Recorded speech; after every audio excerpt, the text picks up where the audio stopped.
Moving on, most venues in Hong Kong will be allowed to reopen from Friday. Sites allowed to open their doors when the closure order expires include fitness centers, beauty parlors, and cinemas.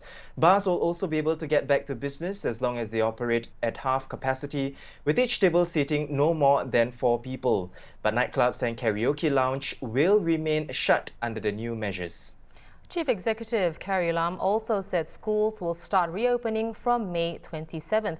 Now, the rate of new infections has stabilized in Hong Kong with 1,041 cases and no new ones reported on 10 of the past 16 days. So let's bring in the Straits Times Hong Kong correspondent Claire Huang.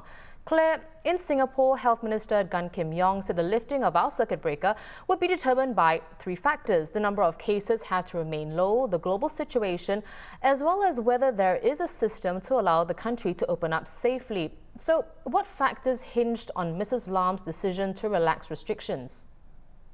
Well, in her own words, it's not an exact science. So basically, she's saying that it's a balancing act. How so? For instance, she said that scientists are still trying to understand the virus more.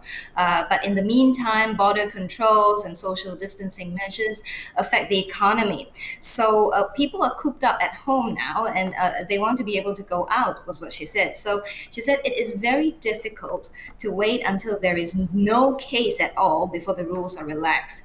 So essentially, it's a give and take approach. For example, bars and pubs need to stay afloat, right? And they've complained after forced closures. So they now can reopen for business, but there cannot be any live music, no dancing, and the number of patrons will be capped. Okay, and these measures are basically, imposed to restrict, basically to adhere to social distancing.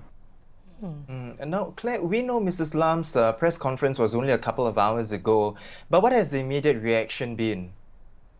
Okay, I'm going to break this down into 3 parts. First of all, easing of venues and businesses. So pressure has been mounting for some time, right, on the government to relax the rules. And the forced closures had created some unhappiness among certain sectors, particularly the bars and pubs, right? So this would be welcomed by them. I think they're quite glad that the government is taking in feedback. And the second point about reopening schools. Now, the Secretary for Education, Kevin Yong, was asked if this was a premature move. But he said that the government is not resuming classes immediately. Okay, he's saying that the government is giving advance notice, about 3 weeks for all stakeholders to prepare for school resumption, and he said that the government will obviously monitor the situation, right, and adjust the plans accordingly. And also the classes are right now meant to be half day, and they're going to allow the older the higher secondary school students to go back first. And obviously, then it will be phased in June as well. The lower pupils will be able to attend school. The third point, I think, is giving out masks to the needy and to all residents. So the supply of masks will come from various avenues, including government-produced ones. They have ramped up production. Those donated by conglomerates and businesses, those government secured. So at the briefing, Mrs. Lam was asked if she would apologize because this is too late a gesture. So they'll be giving out reusable masks, masks that can be reused up to 60 times. It's locally produced, that's developed. And when she was asked this question at the briefing, she said, and I thought, what she said was quite like upfront, right? Mm-hmm. Basically, that it's not that she's late in handing masks out; it's that I didn't have any to give at that time. So. I guess this explains. I mean, this is not uncommon. I think a lot of governments around the world do not have the ability to hand out masks, because of face mask crunch, right? But I think things in Hong Kong have eased. You have a lot of people contributing to the supply now, so I can actually get them in shops. Well, Claire, before the pandemic hit the world, There were, of course, pro-democracy protests in Hong Kong, which rocked the city for several months. So do you think the easing of restrictions has given these protests an opening to come back? Well, this was briefly touched on by Mrs. Lam, who said that easing of rules did not have any political considerations.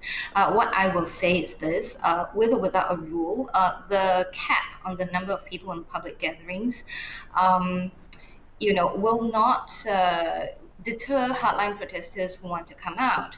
But I think we need to consider this as well. If the Labor Day long weekend is any indication at all, the turnout may likely be smaller than what we have seen last year, because definitely on because of the pandemic, and because people are more aware, and they want to avoid crowds for that matter. So what we need to look up for in the coming days and months will be dates like June 4th, June 12th, July 1st, and things like that. These are considered big dates to watch out for, and that will give a better indication of whether protesters will take to the streets again. I see. The last time you were on the show, Claire, was about 3 weeks ago. Since then, Hong Kong's cases rose by around 30. Now, Singapore, on the other hand, well, we had 3,000 plus cases when we last spoke, and that number has ballooned exponentially. As you know, the majority of the cases here have been linked to foreign worker dormitories. How did Hong Kong manage to avoid a similar crisis within its migrant worker population? Well, Hong Kong has a migrant population, obviously. They're mostly domestic helpers. If you look at Singapore, you have both domestic helpers and, the dormitory workers, the workers living in dormitories, basically in construction sector. In Hong Kong, construction sector relies on locals and mainlanders. That said, I need to flesh out this particular point is that,